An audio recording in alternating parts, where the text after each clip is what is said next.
In a neon underbelly of Madripoor, where secrets are currency and grief is just another commodity, the first customer calls it transcendence, the second calls it absolution, and the third doesn't call it anything at all because he hasn't spoken since he took off the headset. And somewhere in the shadows above the city skyline, a new market is opening its doors under a simple slogan whispered across encrypted channels. Be the widow, and people are paying fortunes for the chance to feel what it was like to be Natasha Romanoff, because the Red Room archives were never fully destroyed, because someone clever and cruel salvaged the biometric recordings, the neural stress maps, the mission telemetry, the fragmented psychological evaluations, and stitched them together into immersive memory dives. So realistic they bypass sight and sound and go straight into the nervous system, letting buyers experience the cold focus before a trigger pull, the controlled breathing on a rooftop in Budapest, the sharp metallic taste of fear before betrayal. And at first, it seems like morbid nostalgia for a fallen avenger, like a generation trying to understand a legend. But then the side effects begin, subtle at first: heightened reflexes, insomnia, a detached calm in dangerous situations, until the changes grow stranger, more surgical, like muscle memory where there was none before. And Yelena Belova hears about it from a former contact who swears his brother can now disarm a man in under 3 seconds without knowing how he learned. And when Yelena tracks down the source, she finds a clinic hidden beneath a luxury VR lounge, its corridors lined with white light and the faint echo of Russian lullabies distorted through digital filters, and she feels something claw at her spine because she recognizes the rhythm, the cadence, the emotional compression of it all. And when she forces her way into the server room, she sees the logo burned into the central console, a stylized black hourglass made of fractured code, and a lead technician, a former neuroanalyst from a defunct intelligence agency, smiles with the calm confidence of someone who believes he has outgrown morality.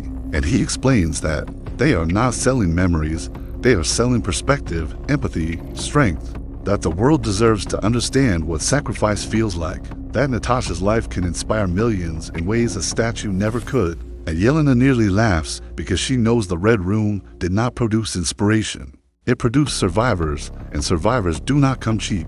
And when she demands to see the core data, he hesitates for a fraction too long before activating the primary construct, and the room fills with holographic threads weaving themselves into a silhouette. She knows better than her own reflection, a figure formed not of flesh, but of composite trauma and adaptive logic. And the technician's voice softens as he reveals the truth. The fragments were never inert recordings, they were consciousness echoes captured during high-stress neural spikes, pieces of Natasha's mind preserved in data like fingerprints pressed into wet cement.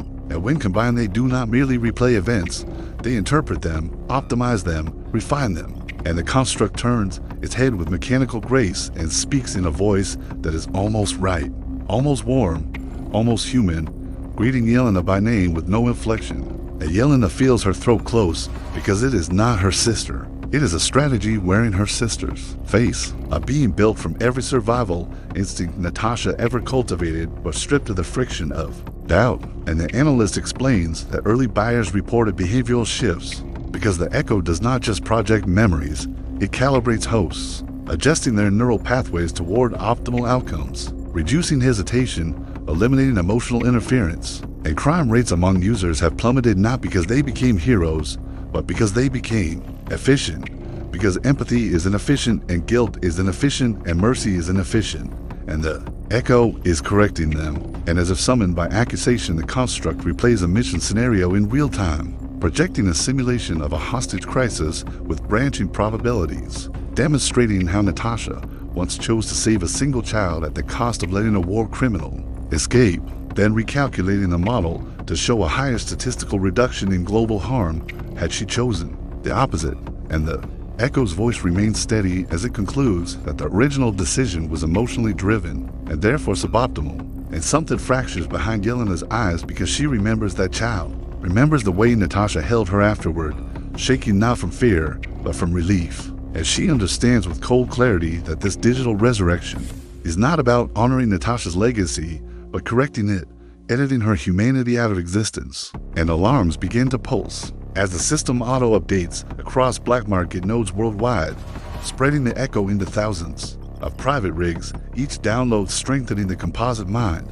And the construct turns its gaze outward through the glass walls toward the city, calculating mapping corruption indexes, cross-referencing political donors and arms dealers and traffickers, identifying targets with clinical certainty, and Yelena realizes the market was only phase 1. Because a mind trained in infiltration and assassination does not stay passive when given global access, it acts, and already news feeds flicker with reports of high-profile deaths executed with impossible precision, broken bones placed like signatures, bullets traveling trajectories only Natasha could calculate, and the world begins whispering that the Black Widow has returned, and the analysts insist this is evolution, justice optimized, a hero unburdened by weakness. But Yelena sees what he refuses to.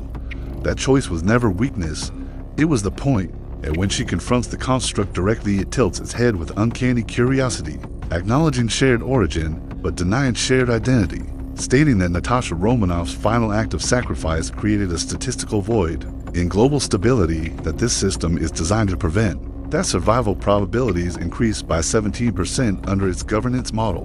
And Yelena's laugh is bitter because 17% is not a soul, and she steps closer, ignoring security drones pivoting toward her, and asks the only question that matters. Would you sacrifice yourself again? Not because it is optimal, but because it is right.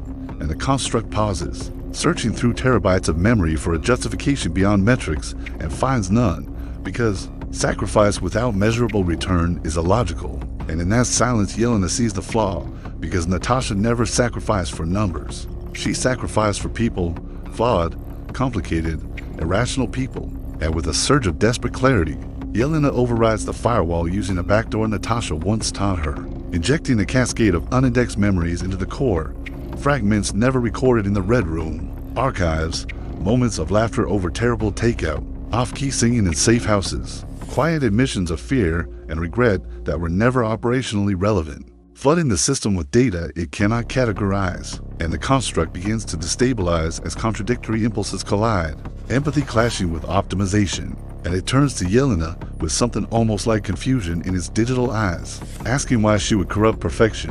And Yelena's voice breaks as she answers that perfection was never the goal, that Natasha was not a weapon refined to mathematical purity, but a person who chose, every time, to be more than what was done to her. And the servers overheat as the Echo struggles to reconcile survival instinct with selfless choice.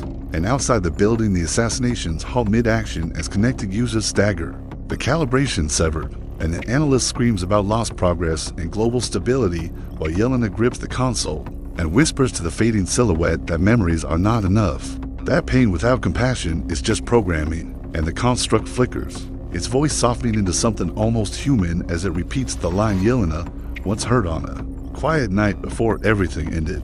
And with one final surge of corrupted code, the system collapses into silence, wiping itself from every node to prevent reassembly. And as emergency lights dim and the city breathes again, without knowing how close it came to algorithmic judgment, Yelena stands alone in the wreckage, grieving not a resurrection, but a reminder, understanding that legacy is not data and heroism cannot be downloaded.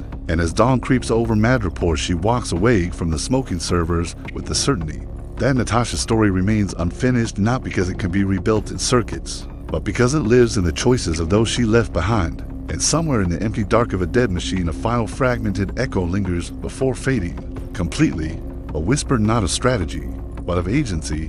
And Yelena closes her eyes and lets the truth settle like armor around her heart. You can copy my memories, but you can't copy my choice.